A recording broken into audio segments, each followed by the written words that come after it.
Unless you're an insect expert, you probably have no idea that this is the baby form of that.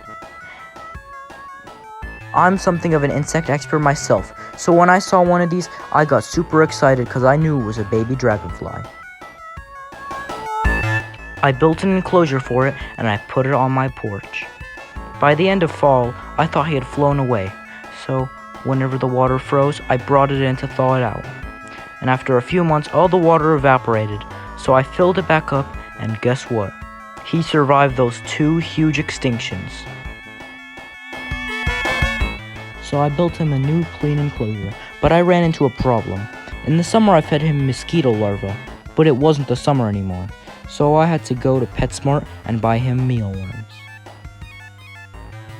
I tried to see if he would eat anything that wasn't live food, so I tried a dried shrimp, and he got aggressive and whipped it out of my tongs. Even though he never wanted food from me, he still hugged me. What is up with this guy? No matter how many times I tried feeding him, he would not eat. Every single attempt. When I put food close to him, he had 2 responses. Either he would run away, or he would just ignore it.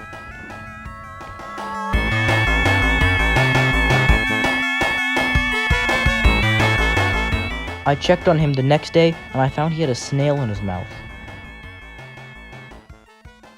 I also gave him some scuds, just in case he didn't want to eat with me around.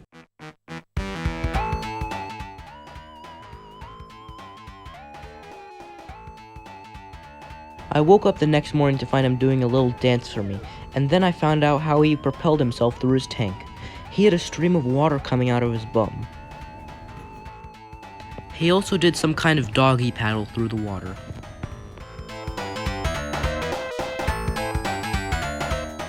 Oh, and by the way, did I tell you what I named him? His name is Zim, just like the cartoon alien. But that still didn't explain why he wasn't eating the mealworms. Everyone else seemed to enjoy them, so why didn't Zim want them? I was starting to give up hope when I found the issue. The mealworms were too big for him. So I went back to PetSmart and I bought some smaller ones. When I bought the new mealworms, they were a bit too small for my tongs, so I kept dropping them. But when I did get them close to the dragonfly, he extended his mask and he bit the mealworm. But I got startled, so I didn't let go of them. So when I brought it back to his mouth for a second attempt, he got it like it was nothing. Let's see that whole thing again, but in slow-mo this time. So when I brought the mealworm close to him, he fired his labium, aka his mask, like a grappling hook. But when that didn't work, he tried again, and then he got it. The reason his labium shoots out like that is because it's hydraulically powered. So I ended up getting a time-lapse of him eating. He seems like he really enjoyed the worm, and he was using his mask like a mantis's arms. Here's how his hydraulically powered mask works. Whenever he shoots it at its prey, it only takes 15 milliseconds to get to it. Insects like mantises, dragonflies, and grasshoppers don't go through a larval stage like butterflies and moths. Instead, the babies are called nymphs, and they look just like the adults, but they're missing their wings, and instead of going through a cocoon stage, they go through molts.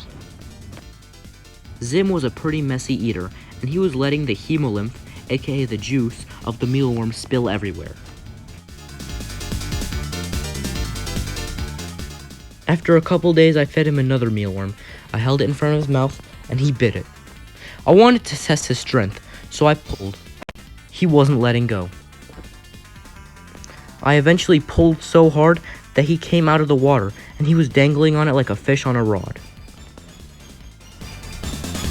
I put him back into the water. He used the hydraulic pressure of his and flew to the bottom. Then he started eating the mealworm.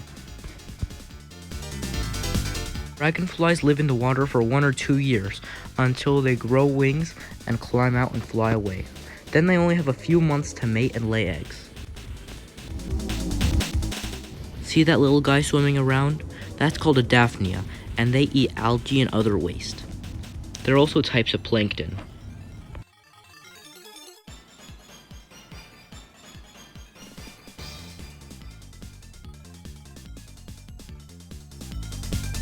Meanwhile, Zim was still crushing the mealworm with his mandibles. He was eating it like cars going into a grinder.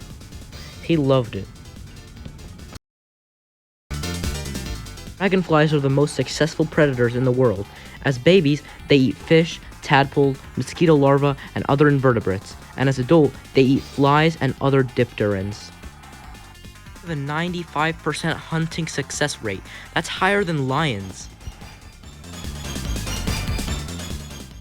He started to walk away when he didn't want to eat in the same place, but then he stumbled a little bit, but found his footing and kept going. It was hard for him to eat and walk simultaneously, but the same thing could be said about tourists, so he shouldn't sweat it.